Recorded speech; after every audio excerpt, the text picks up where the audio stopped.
It's the morning after the Easter long weekend 2015. Everyone is heading to work. The employees at Hatton Garden are about to walk into a huge mess. Safety deposit boxes busted open and millions of pounds of jewellery and gold gone, resulting in the biggest burglary in English legal history. What happened? Who done it? We'll find out on this week's episode.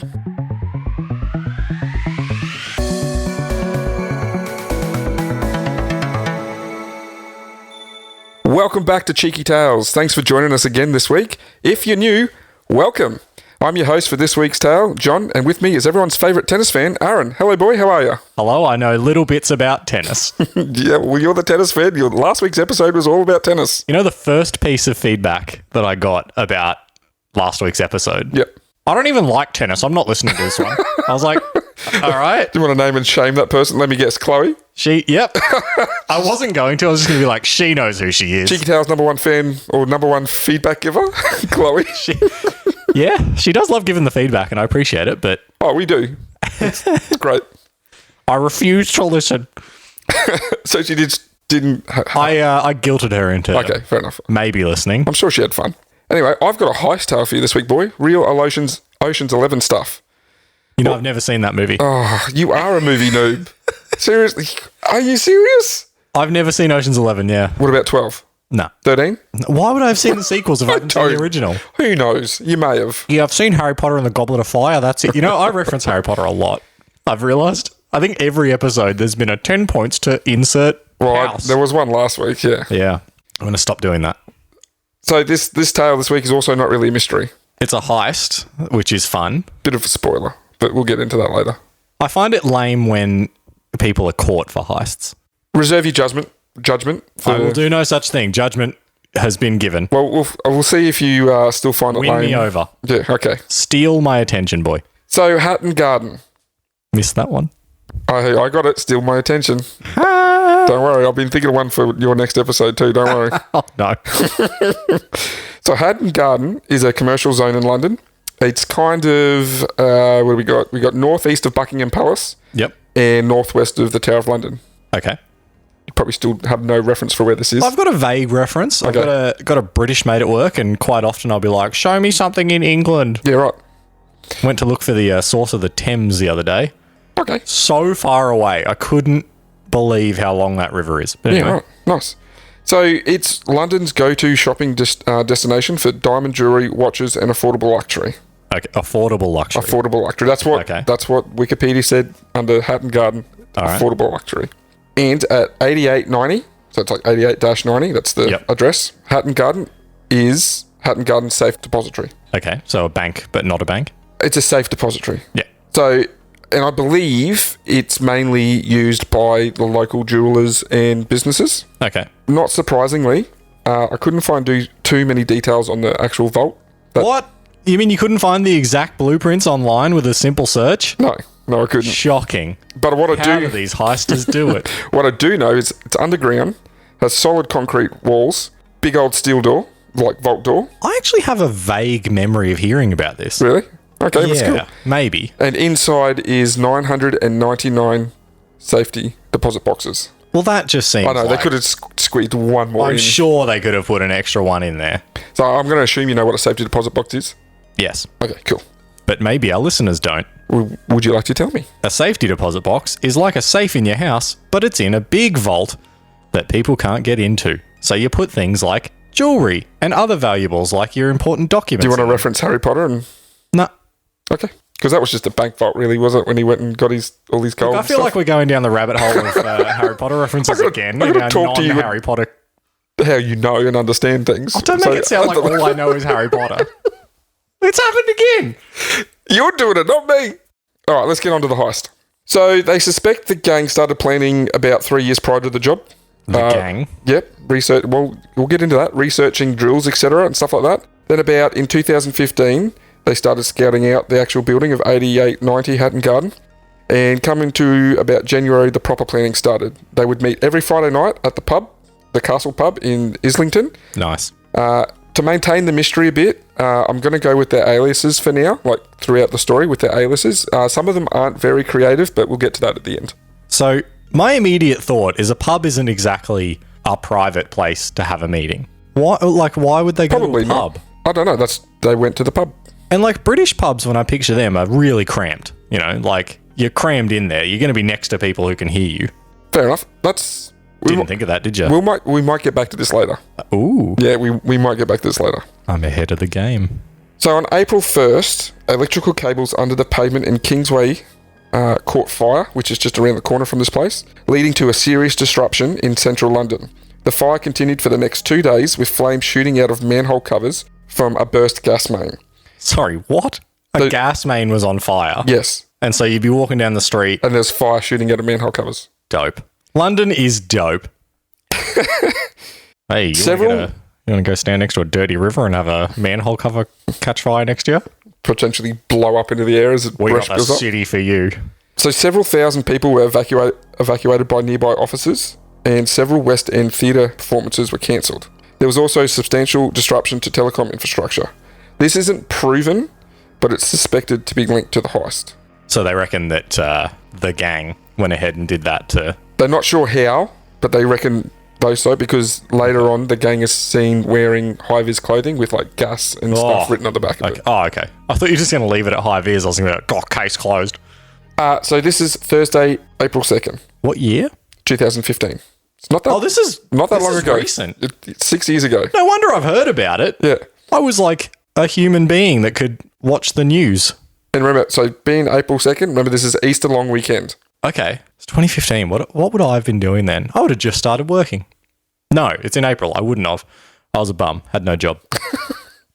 Right, so 2nd of April. Yeah. Thursday night. I'm sleeping till 12. 8:20 p.m. You would have been awake. Maybe not. This is in England. Anyway. Just a few hours after the security guards at Hatton Garden Safe Deposit left, the gang assembled. The Master, first alias. Wow. I assume he gave that to himself. I'm not sure who gave him their aliases. I'm guessing. Anyway, he's the eldest of the gang, and he took 2 buses to get to Hatton Garden. He jumped on a bus. Sorry, a bus? He took a bus. Took 2 buses. How Ocean's 11 of him? The others arrived in a white van. Sorry, a bus. Okay, cool. Please remind me to bring the bus up later, Okay. because it's man. awesome. I'm pointing out... Oh, the bus is... Okay, was it their bus? No, it wasn't their bus. So the Master actually used someone else's pass on the bus. So he wasn't actually under his real name. Yeah, I got to remember that this is recent. Yeah. So, yeah, all this... Like, there must be cameras everywhere. Yeah. Okay. So the other guy showed up in a white van. Kenny drove and initially parked up on Leather Lane, another street around the corner. First, Danny and Carl Wood. He had no alias, so that's his name, Carl Wood. Everyone else has an alias. Oi, Carl. Yeah, well, the other one was Danny. You can kind of see what maybe his name might be. Anyway, they got out and walked up and down Greville Street, which is, again, it ran along the side where there was an entrance into Hatton Garden, into the courtyard. So they were checking out the building. So Greville Street is the front or is it the back? I think it's on the corner. So there's like... Okay. The place is on a corner. Yeah. And one of the streets go down one way, and there's like a back entrance courtyard. Yeah. Down that street. So they're walking up and down, sussing the place out. We'll put a map up on our social media pages. We will. There will Facebook, Instagram. I've actually got a few pictures to post up of this one because there's some... At Cheeky Tales Pod. Yep. On all of them. Right. So they were doing that for a little while. 9:22 p.m. The neighbouring jeweller, Lionel Whiffen, locked up and he left the building. The gang were watching, and now their plan went into action. So, although there was a number of CCTV systems covering the area, they stole the hard drives or recording devices for them. Were they in Hatton Garden? Some of them were. Okay. Some of them were. Oh, so they... Yeah, so they missed a few. This is why we get the details we've got. Right. Okay. So yeah, the street CCTV captured some of the key moments, which is like why we can see them walking up the street, checking the place out, whatever. So first, Basil walked in from Granville Street and gained access to the main doors of 8890 Hatton Garden. So this place is, I believe, it's like multiple business in the one building. Yep. So there's lots of keys available. So they suspect that he had a key and he's just opened up the front door and walked into like the main lobby of the building. Not necessarily the safety deposit box place, but just like the main area of... Okay, so they've got access to something else in the vicinity. Yes. And then Wood and Kenny got out of the van, and Kenny came to stand opposite the fire exit door by a telephone box. That is because Basil had walked in and gone out to the back and opened up the fire door, which led out to that courtyard where they first went and checked out around the back. So there's 2 entrances. So they're letting other people in. Well, yeah, they're letting the guys in that come in the white van. Kenny appeared to have something in his ear, possibly a walkie-talkie. So later on we find that there's a lack of evidence in phone calls, and this is probably why they suspect they're using walkie-talkies. That's smart. One thing I learnt when you pranked me on my mobile one time was that your mobile provider has everything. Oh, really? So you remember what you did to me? Where you got everyone that I know to send me just zeros and ones and made me think that I was getting binary text messages? Now that you bring it up, yes, I do remember that. Yeah. The most humiliating prank that you've ever done to me. Because he had me calling like Optus and being like, man, I'm getting these weird text messages, but like it's not everyone. Some people are sending me normal text, but a lot of people I'm getting binary. And they're like, that's weird. I mean, we can see it here, but all yours are going through fine. And yeah, we can see the ones that are normal. What a great prank. And then I find out what you've done. Optus call me back and they're like, yeah, well, is that still happening? I'm like, oh, nah, it's cleared up, man. How long did that go for? It was days. Oh, There was like probably 2 days where I wasn't getting a single text message. I'd completely forgotten about it. Obviously, you haven't, but I'd forgotten No, about because it. I'm scarred because Optus thinks I'm a massive idiot. Oh, look at this idiot. His friends are sending him zeros and ones and now he's calling us for support. Oh, there you go. There's a mid-story little bit. Not a little bit. It's so good. Little bitch. Whoa. Gonna have to put the explicit tag on this episode. Anyway, the main doors of the building were wooden doors, and they were secured with a mortise latch, which automatically locked when closed. Okay. Do you know what a mortise latch is? No. I'm not a door technician. Would you know what a mortise joint is? My blank stare should tell you no. Okay, so it's pretty much, it's just checked out of the middle of the door, like a mortise and tenon joint. Stop saying the same word and expecting me to know. A mortise joint is a mortise joint. It's, you cut a little bit of timber out to go into something that you've checked out and it sits together. You would have done it in high school if you'd done manual arts. Oh, probably. Yeah. Anyway, moving along. Immediately behind, there was a magnetic glass door opened with a 4-digit PIN code for outside business hours. Yep. All the tenants in the building had a key for the main door and knew the 4-digit PIN. So this is for not just the safety deposit. No, this is just into the main entrance of the building. Okay. There was no sign of forced entry, so Basil must have had keys and known the PIN code. Okay. Experts also suggest it may have been possible to open the magnetic glass door by either covering the magnetic contacts or by like rippling, so like violently shaking it back and forward until it let go. What a great door. Yeah, great safety door, security door. Yeah, you just have to shake it a lot and it opens up. Once inside the elevator, so that you'd take an elevator to go down to the vault and the safety deposit place. Once inside, the elevator was moved to the second floor and disabled. Okay. How did they disable it? Well, there's like little control panels that you can pop open and... Right. Oh, so they would have had access. Okay. Yeah. So they've got like an electronic sky that will do that with them. Really, like, I know I haven't seen it, but it sounds a lot like Ocean's 11. Sounds a lot like it's awesome. Anyway, we'll get into it. You wait. There's a great kicker coming. Oh, foreshadowing, so good. So they moved the elevator up, disabled it, and the door sensor was left hanging. So okay, so they've all gone down to what, the bottom floor? Like, yeah, they've abseiled down the shaft. Oh, so they didn't go down and then send someone back up. Oh, okay. No, they've just moved. They've just moved the elevator up, opened the doors. Yeah. So that's just a shaft, and they've abseiled down. But elevators don't open. Like the shaft is this like just bigger than the elevator. How have they gotten out and like abseiled down? I don't understand the question. Well, like the doors on an elevator, they face the wall. Yeah, there's 2 sets of doors. Oh, there's a door on the cab, and then a door like on each floor. One of those, like, yeah, right. Oh, okay. It's 2015. It's not that old. It's normal. So hang on, they've gone elevator. They've got. I'm really fixated on this. So they've gone down to a level, gotten out. No, they're on ground floor. Yeah. They moved the elevator up. Oh, okay. So they weren't in the elevator when they. Okay. No, they just moved it up. Right. Okay. So they're on a level. They're not in the elevator. Okay, that makes sense. Ground floor, moved it up, disabled it. Okay. Opened the door so they could. Now they're abseiling down through the open doors on the floor, not in the elevator. Correct. All right, I got you now. That makes sense. So yeah, short drop down the shaft to the ground floor, from the ground floor to the basement. Yep. And at the bottom, the shutters were pulled open on the inside, so they just open those elevator doors. You can just force them open. Yep. Don't do it. Very dangerous. I have looked down a elevator shaft that. Terrifying, isn't it? Yeah, it's terrifying. Well, because it's just a straight drop. Concrete drop. Building. Yep. Yeah. One or more of the 4 men crawled out of the lift shaft and into the airlock. So there was there's an airlock and cut the grey telephone line cable coming out of the alarm box. So when they opened up So it was an airlock, not a man trap. Possibly. Man trap being there's 2 doors, you go in between, they lock both doors, you're trapped in there. Yeah, no, I think it's just an airlock. Yeah. So the GPS aerial was broken off. So on the alarm, there's a GPS aerial. Yep. So that was broken off and it significantly reduced the signal range. What had happened, they opened up those doors, which would have sensed the alarm. So they had about 60 seconds to get in there and disable the alarm before it sent the alarm off to the security mob. After attacking the alarm, the cover on the electrical box underneath the desk, which powers the outer sliding iron gate, was removed and the wires were cut. This stopped power to the iron gate, allowing it to be pulled open. The manual key-operated door release does not appear to have been touched. The lock was broken off the wooden door to the deposit area, leaving a hole in it. This allowed access for larger machinery and easier passage to and from the vault. Okay. So you open it up and there's like a hallway, and it's got a series of like metal doors and stuff to get through. Like the opening to Get Smart. I guess so, yeah. Nice. So the gang moved in. Once Basil entered through the main doors, he waited until Mr. Whiffen had left the premises before he then opened the fire exit door to allow the others in. So again, he's gone up and opened the fire exit door to allow the others in. So I think through the fire exit, there's an easier access down to the vault. So that's how they got down to that area, which then allowed them to go up through a fire exit.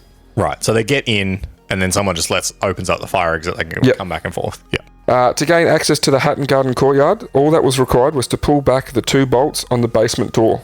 The door to the staircase from the ground floor lobby was never locked. So somebody just didn't lock it when they left. I guess so. Because Wow. Because you can't get in from the outside usually with those fire exit doors and stuff like that. They're purely to be open from the inside. Oh, so is this a... Okay. Yeah. It's a fire safety thing. Yeah. Yeah. The white van arrived and stopped outside the fire escape. Okay. The master, Terry, Dunny and Wood got out and started to unload bags, tools and 2 wheelie bins, which they carried in through the fire escape down the stairs. Large metal joists were also ferried down the stairs. They would become important. So when they say large metal joist, they're meaning like an acro prop. Have you seen what an acro prop is? No. So it's used in building to prop up like concrete formworks when they're doing like a concrete float, like a slab over the top, like in a car park. Oh, okay, yeah. Or when you're restumping a house, you put these acro props into I have seen support them. the house. Yeah. So it's a big metal thing. It's got like a screw in the middle, and you can screw it in the middle to Get different heights, yeah. get different heights. Kenny set up his lookout across the street. So there's an office. So like I said, it's on the corner, and directly across on the 45-degree angle, Kenny's gone up into a little window to act as a lookout. So from his lookout, he can see both the main entrance into the building and the fire escape entrance. So he's obviously there like, oh, someone's coming or whatever like that. The worst job in a heist, by the way. Probably. Look out. Well, you'll just sit here and wait. So back down on the street, the van had moved off around the block, around the corner. Kenny got out and walked to the back of the vehicle. Well, that doesn't make sense because I just said he was in the lookout. So he must have gone and moved the van and then gone to be a lookout. So it also seems like some of the burglars had forgotten something, because then Danny came and joined him at the back of the van and got something. Like he'd come back from the building and had to walk all the way around to the corner So they're to get something. starting to lose their organisation a bit. It's getting less Ocean's 11 as we get on. More Ocean 6. So there was he collected a green crate from the van and returned to the fire escape. Yeah. Then he took that and the wheelie bins down the stairs. So Kenny can be seen on the CCTV. Sorry, did you just say wheelie bins? Yeah, they had wheelie bins carrying their tools and stuff. Okay. Even less Ocean's 11 again. We'll see. I reckon the wheelie bins are quite clever. So Kenny can be seen walking along Hatton Garden to the crossroads with Granville, wearing a green quilted jacket, a flap cap, and carrying a brown briefcase. So then he went across to 25, which is the lookout place. Yeah. How he got in remains unclear, but he spent some time at the door of the property as if trying to open it. There was an abundance of keys to the main door, so again, he must have just had a key. Okay, so he's likely got like a bunch of keys. He's flicking through them all. Yep. Okay. There was no sign of break-in at the 25 Hatton Garden as well. No sign of break-in when the tenants returned after the Easter long weekend, so must have just had a key, got in. So now we're at about 10:23 p.m. After about an hour, it appears that there was a need to communicate with Kenny, as Danny again exited the fire escape door and came out into Granville Street and headed towards 25, across the road to 25 Hatton Garden. Yeah. He appears to again have a walkie-talkie. So now we're at midnight, so that was about 20 past 12. Didn't you say Friday they morning. started at 8:20? Yeah, about that. So they've been going for 3.5 hours at this point. Yep. Oh, long heist. So now it's 20 past 12 in the morning, Friday morning. Yep. And police believe the gang managed to open the outer iron gate into the vault to get access to the vault around about this time. Yeah. The alarm finally managed to send an SMS message to the monitoring company. So they've disabled the alarm, but it's still got a message out. The alarm's not going off, and it's not signaling that it's going off. Yeah. But it sent a message out saying that it's been activated. Okay. You said before they took off the antenna. Yeah. So it's suspected that once that iron door was opened, it allowed that GPS signal better reception, and it was able to send the SMS off. Okay. But at this point, it's not saying I've been breached. It's not just constantly going off. It's going hey, off. I've gone noticed off something. Yeah. Okay. So the monitoring company called Alok Bavishi. Yep. That sounds about right. It's not. He's the owner of Hatton Garden Safe Depository. Alok was told that the alarm was signalling. So he's gotten the message. He's got the message. Right. He was also falsely told that police were on the scene. By who? The monitoring company. Oh, okay. The So alarm they've gotten the text and gone, oh, yep. The police are there. Cool. So Alok rang the security guard, Kevin Stockwell, who agreed to go to Hatton Garden. Okay. Alok himself was not originally intending to accompany him, but he decided he would go. Right. So there's 2 people heading over. 2 people heading over. Yeah. So and now we get to about 15 past 1. So another hour's gone past. So this is nearing on 5 hours doing this heist, and they've gotten through, what, 8 doors? Mm-hmm. They haven't even got to the vault yet, I don't think. So the security guard, Mr. Stockwell, arrived at the Hatton Garden at about, like I said, 1:15. Yep. At this point, Kenny, across the road, he's fallen asleep. Classic Kenny. So he's failed to alert the gang that the security has He's rocked got up. one job. He's failed immediately. Oh, he's had 2 jobs. He was driving the van as well. To be fair, he has been lying there for like, what, 4 hours at this point? Or About 3 that, hours yeah. or something? I'd fall asleep. Not the only... Anyway, Just to let you know, don't ever let me be the lookout. you'll fall asleep. Yeah. So Stockwell had a look through the Not main that we're- door. Not that we're going to steal anything. No. Wink. The security guard looked through the main door. Yep. He didn't see anything. So he rang Alok, the owner, and false alarm, it's all good. Yeah. So So he- there was nothing there, was there? No. Or was the elevator still forced open? I'm not sure. It wasn't mentioned. It just said that he couldn't see anything amiss. Okay. So he's gone home. He's done a great search. Yep. He's rang Alok, the owner, and said, Yep. it's a false Nothing's alarm. There's wrong. nothing here. Yeah, So okay. he's turned around. He was about 5 minutes away. He's turned around and gone home as well. Yeah. And they're both like, well, stupid alarm system always going off. Can you imagine knowing that you were that close? But then again, if he walks in, like, what's going to happen? It's 5 against 1 or something, isn't it? What are you going to do? Yeah, well, I guess if he doesn't check in with his company, they'd think something's gone wrong. Yeah, true. But there was interviews with the business owners that had their stock in the vault, and they were quite upset that it wasn't checked properly. Wouldn't you be? Yeah. Like, it's literally a vault, right? Like, they're supposed to have security, and they're like, yeah, look through the front door, nothing was wrong, so I just went home. Can you imagine? Why would you even say that? So this time period we're looking at now is that 1:15 to 7:50 a.m., so 8 o'clock in the morning. So, like, 6 hours. The men spent the rest of the night cutting through the second sliding iron gate. Okay. The gang were left with just one more obstacle, the vault. Okay. The vault door? No. Okay. They decided not to have a crack at the vault door at all. They thought, that is too much for us. We're not even going to try. Okay. So instead of trying to crack the vault door open, they had an alternative, much more audacious plan, which had been 3 years in the making. Remember how I said they were researching drills? Yeah. Yep. First stage was to drill through the 2 meter thick concrete vault wall. Okay. Wow. Okay. Yep. Which, like, actually, that does kind of make sense. Concrete, you can kind of just drill through. Like a steel door, you probably can't. Well, you can. Yeah, probably louder, more effort. I don't know. I'm not a heister.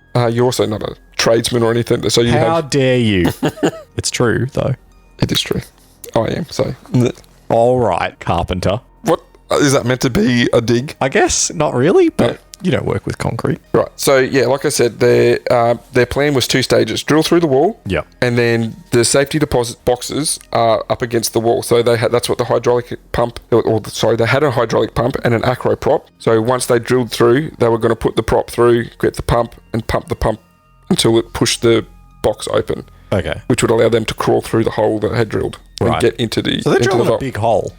They drilled 3 holes. Okay. So this drill that they got is a Hilti drill. It's made for like big core drilling. Yep. And it can drill anywhere between a 50 mil to a 500 mil hole in concrete. Okay, so that's a 5 centimeter to 50 centimeter hole. Yes, correct. Sorry, just tradesmen speak. We always talk in mils. We don't talk in centimeters. These guys. So they drilled 3 holes next to each other. Yep. Which allowed them, and this is one of the photos I'm going to put on the socials. That's up to like a 1.5 meter hole. It's enough for someone to crawl through. So yeah, you're looking, there's a bit of overlapping, so you're probably looking at about 1,200 by like 450 high, like 40 foot. So, 1.2 meters by 45 centimeters high. So it's large enough for people to crawl through.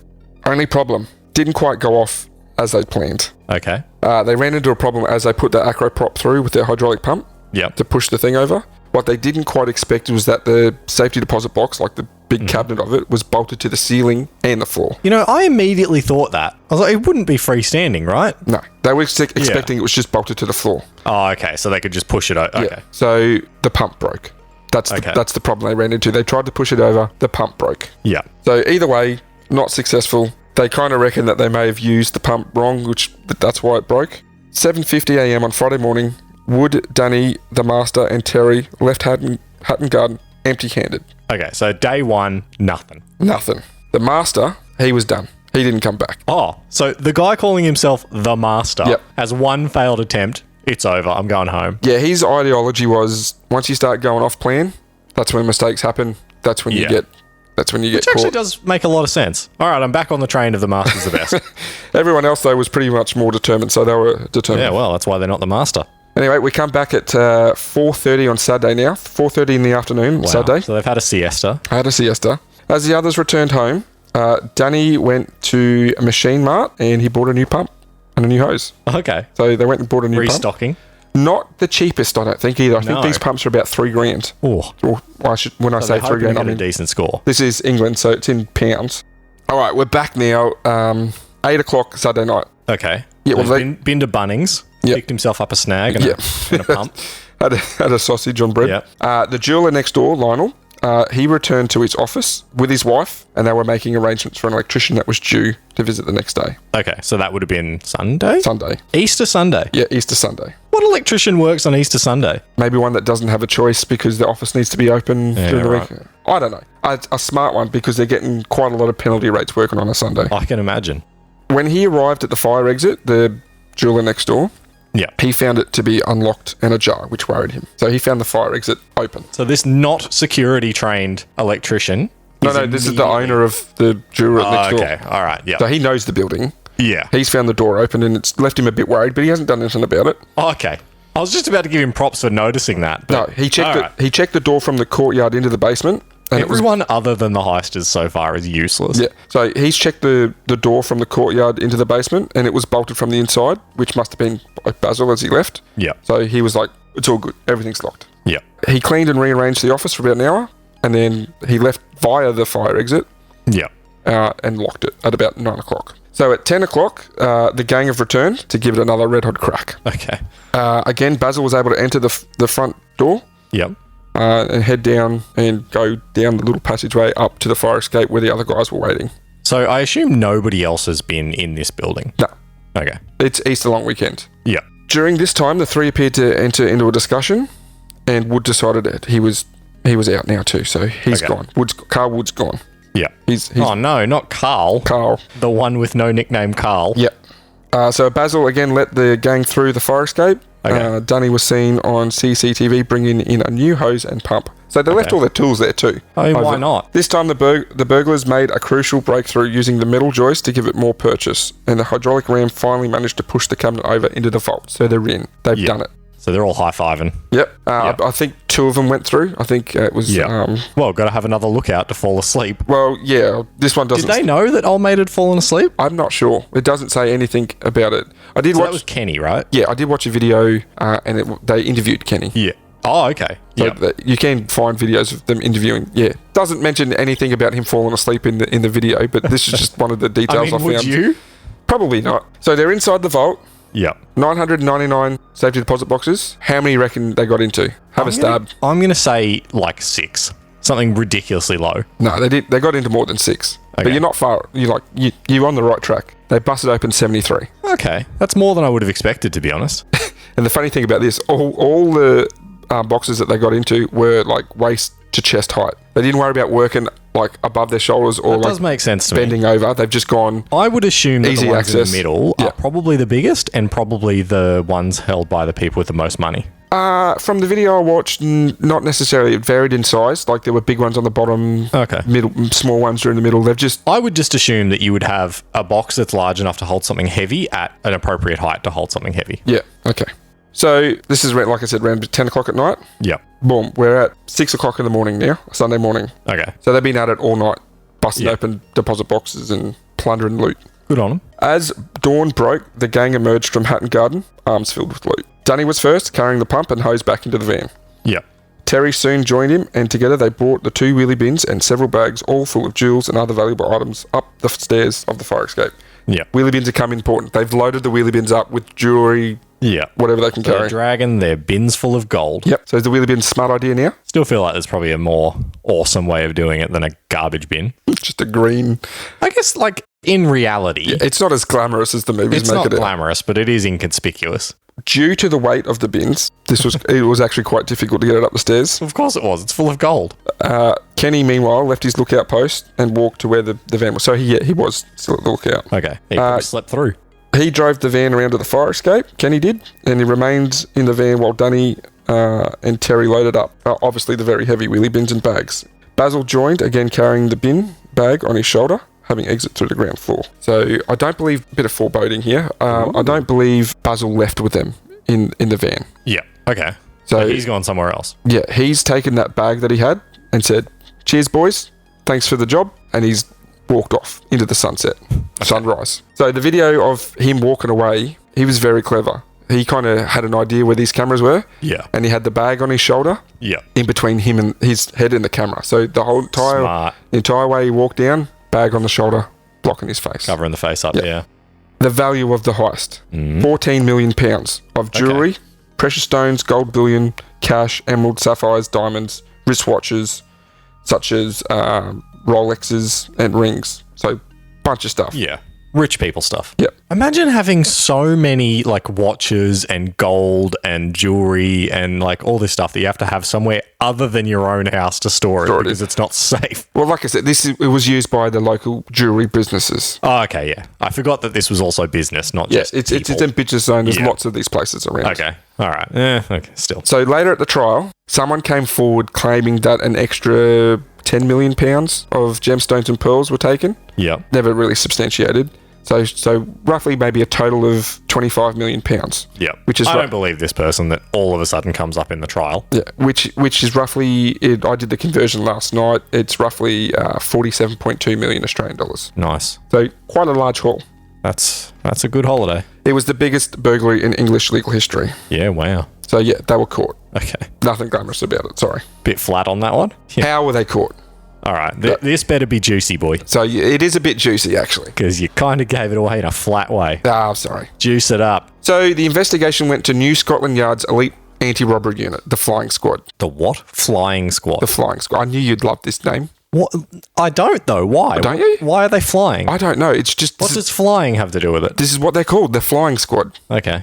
I'm dubious already. Okay. To begin with, investigations didn't go well. They found bleach bottles everywhere. The place was also just a mess. Tools and concrete dust all over the place. Okay. As I mentioned previously, the hard drives and the recording devices for the CCTVs were taken. So they did actually do a fairly decent job of cleaning up after themselves. Yeah. Like bleached everything. Yep. No DNA evidence. Yeah, that's it. There was no DNA or fingerprints or anything like that. Some CCTV from neighbouring buildings was recovered. Yep. They tried tracking down the white van, like number plates and all that. Dead end. Fake? They Or just stolen or something? They did find it, but it was off with someone else and doing something else. Like, I don't know exactly the details on that, but it was a dead end. It didn't lead them anywhere. Okay. The breakthrough came on the second night, after the master had left, when I said mistakes would get made. Yeah. On the second night, 2 members were seen getting in and driving a white Mercedes. Okay. Yep. The white Mercedes had distinctive features. It had a black roof and black rims. That doesn't sound that distinctive. Oh, okay. I assume it was modified. Yeah, well, because it was how it was, they were able to track the car on CCTV. Okay. So like in the movies where they go, oh, this is the details of the car, get the cameras to follow it, and they were able to, camera to camera, Oh, okay. track the car. Right. Okay. So I as thought it you meant drove they through... found it just based on those features. I was going to be a little bit surprised. No, they okay, so they as it tracked drove on off, different cameras. they tracked it. Yep, it was tracked to a residential place in Islington. Yep. Where it was then staked out and watched for several days, and it was discovered it was being used by Kenny. Kenny. Yep, whose Come real on, name Kenny. Whose real name is John Kenneth Collins. Okay. Age? Oh, man, some of them tried with their nicknames. Yeah. This guy's just like Kenneth, Kenny. Yep, done. His age? Also, I'm going to fall asleep. Hang on, this is the kicker boy. His age? Yeah. 74. Oh, he's an old bloke. He's an old bloke. No wonder he fell asleep. Yep. That's the kicker boy. It's after 7:30. Wow. The Of course total he fell asleep. The total age of the gang members, 482. Average age? Wow. 60. It's a bunch of old blokes. I do remember this. Do you?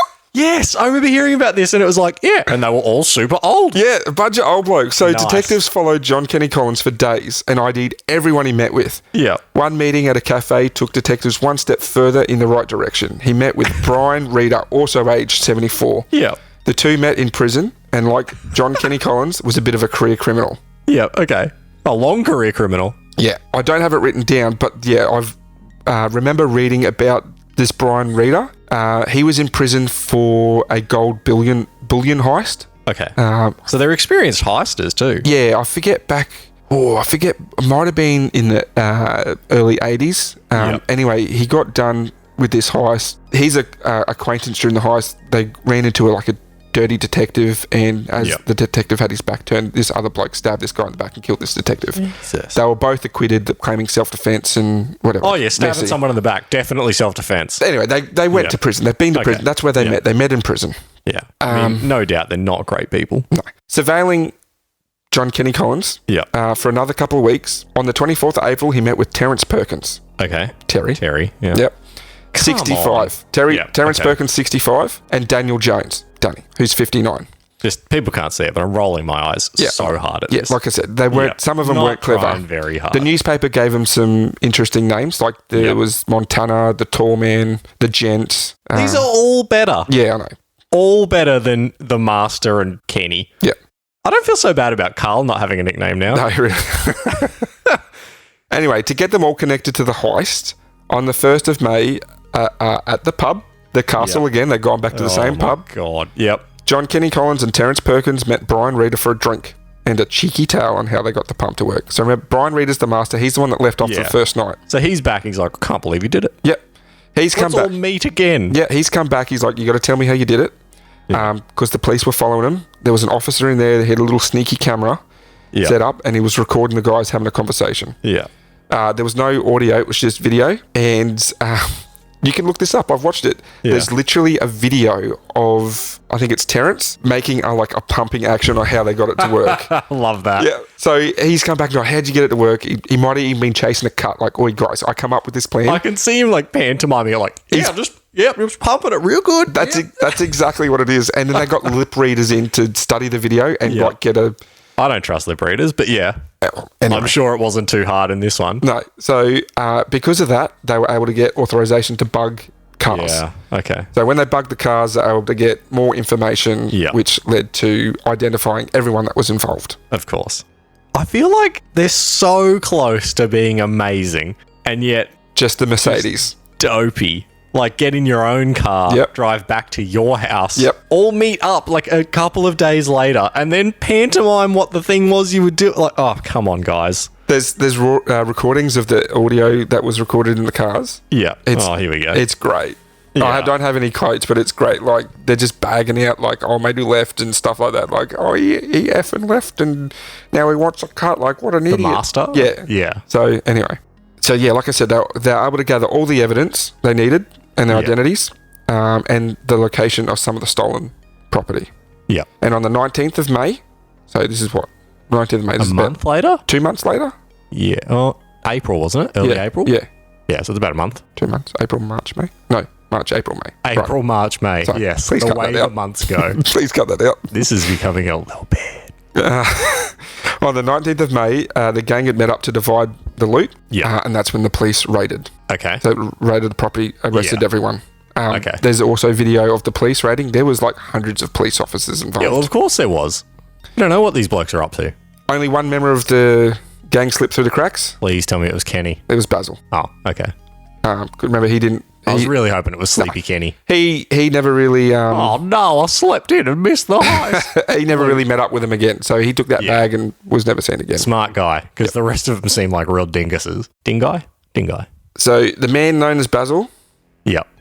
Was actually Michael Seed, 54 years old. Seed. Yep. Police identified him in November of 2015, but waited until March 2018 to arrest him so they could catch him with the stolen goods. Yeah, okay. He'd been smelting down the jewellery and making gold ingots in his house, so that's how he was selling it on. That's smart. So of the £14 million worth of loot stolen, approximately £4.3 million was recovered. Okay. Still in its original form?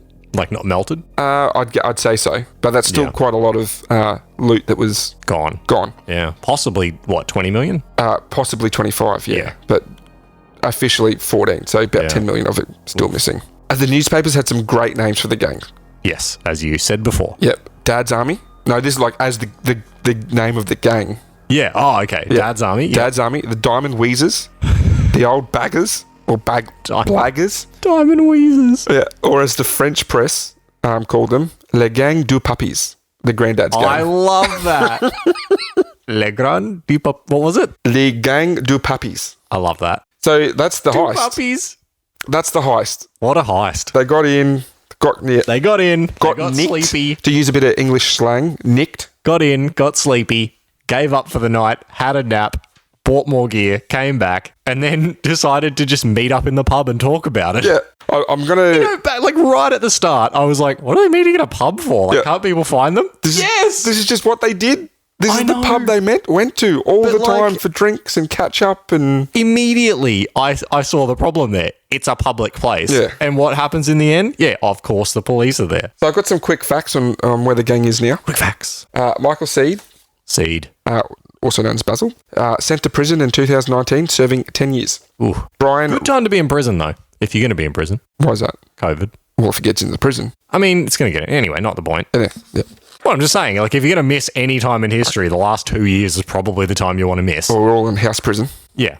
Brian Reader, the master, Yep. was sent to prison in 2015, sentenced to 7 years. So he got less Yep. because he'd left. Well, we'll get to it. So Okay. I should say, Brian Reader, the master, John Collins, Kenny, Yep. Daniel Jones, Terry Perkins, they were all sent to prison in 2015 and sentenced to 7 years. Right. Okay. So Brian Reader served 3 and he was released in July 2018. Yep. Kenny was released in late 2018 after serving half of his sentence. Probably slept through most of it. Probably did. Danny was... Just remembered they're all super old. Yeah. Danny was given another 3 years in 2018 after being convicted of another gem heist from 2010. Nice. So he's still there. Terry died in prison in 2018. Yeah. Okay. Carl Wood, Nice. he was sent to prison in 2015, sentenced to Yep. 6 years. Okay. Can't confirm, but he may have been released because it says he lives on disability allowance. He's got Crohn's disease, if that's anything. Yeah, that is that's not a good one. No. Crohn's. I think it's Seed, the master, Brian Reader, and Kenny. Yep. They're looking at another 7 years because they've got like a confiscation thing. They need to pay back about £6.7 million each, and if they can't, they get Oh, 7 wow. years of prison. Okay, so they're definitely going back. Yeah. Or is it Heist 2, Electric Boogaloo? Maybe. There were some other guys that played minor roles. They got Nursing Home 11. they got discharged and didn't get anything. So, but that's it. That's the Hatton Garden heist. I love that the twist was they're old. They're old, yeah. So I know I got you though because you were did. like, oh, you gave up that they got caught. Yeah. that Not was the a bit that fake mattered. twist. No, Fake twist. Fake twist. I mean, it wasn't really a twist, but no, the fact that it was they're old. they're so old. It's so good. Like these. Did you imagine these old I'm going blokes? to have to look these people up. I'm going to I post. want to see how old they look. I'm going to post a picture on our socials. Yep. So there's the picture of the gang. There's like their mugshots. There's the hole they drilled into. Believe it or not, Hatton Garden Safe Depository no longer open. Shocking. Turns out they're garbage at protecting your stuff. But I believe it's still there. So if you want to visit and go down and have a look at everything, I believe it's all still there. There's videos and brilliant pictures. to turn it into a museum. Yeah. Yeah. So, there's a picture of the vault, picture of them. I'm going to link the video of old mate pantomiming the pump in the Love pub. that. Yep. So there's going to be some good social stuff for this episode. Nice. But that's it. That's the episode. Yeah. Loved it. That was a good one. Yeah, thanks, boy. The more I read into this story, the more I fell in love with it with these old blokes having a crack. I could just imagine The them. moment you told me they were old, I loved it 20 times more. Yeah. Like, That was the plan. That was the plan. It was these like, oh, it's old just- blokes with like Zimmer frames, like, I just imagine them trying to get the wheelie bins up the stairs, just heavy as, full of gold and stuff. They're all grey hair, They're 70, all like wrinkly. Wow. You know what I'm picturing? I'm picturing like people I've seen at nursing homes. And they're just like, oh, I'm so decrepit. Psych. I could steal everything. Yeah, just planning a heist. Yeah. What would they be planning to heist in a nursing home? The No, I keys imagine to the that chocolate they're box? leaving. They're like, okay. oh, we're going out for the night. And the people are like, oh, whatever. Anyway. I'm pretty sure there is a story of that. I'm sure I've heard one. Well, maybe that'll be another episode. All right. Well, thank you everyone for listening to this week's Cheeky Tale. Cheeky Tale. Like we alluded to a couple of times, we do have social media pages now. We've got a Facebook, an Instagram, and a Twitter. You can find them all at Cheeky Tales Pod. You'll find it on all three of those. We'll be posting some images and anything related to the episodes we talk about. Yeah, it's exciting. Went up for last week's episode. Yep. Kind of missed the first two, but what are you going to do? What are you going to do? Start it again? Absolutely not. I mean, we could have just put content up and then started from there, but... Got to start somewhere. It's episode 3. It's good. All right. Yeah, again, thank you for listening. Hope you enjoyed. We'll good ep, boy. That's a good... Thanks, boy. I was a little bit like, okay, yeah, this is a good heist. Yeah, cool. Yeah. Turned it around on me like that. I know. That, like I said, that was kind of the plan. I kind of wanted to... Lots of details in there, but it was kind of setting you up for that. Yeah. So I think we got a couple bangers in a row. All right, so I'm pretty excited for my one. Oh, yeah? In 2 weeks' time. Yep. It's a special 2-part episode for mine. Okay. Started off as one. Way too much info. Decided I loved it all and couldn't cut anything. So... Fair enough. That'll be fun. I'm excited to hear it. Yeah, it's going to be good. Chloe, that one's going to be for you. Ooh. Direct call out because of her comment today about not wanting to listen to the tennis one. So, boy, I feel like we need a producer because this is the part of the episode we always struggle with. I'm terrible at ending a podcast. So I'm terrible am I. at starting one too, to be honest. But you know what? Maybe we'll just keep talking and I'll slowly fade it out so that it's like, Fade us out and fade the music in. Fade the music in, like a 20-second fade, so it's really, really long. And then it just ends. So...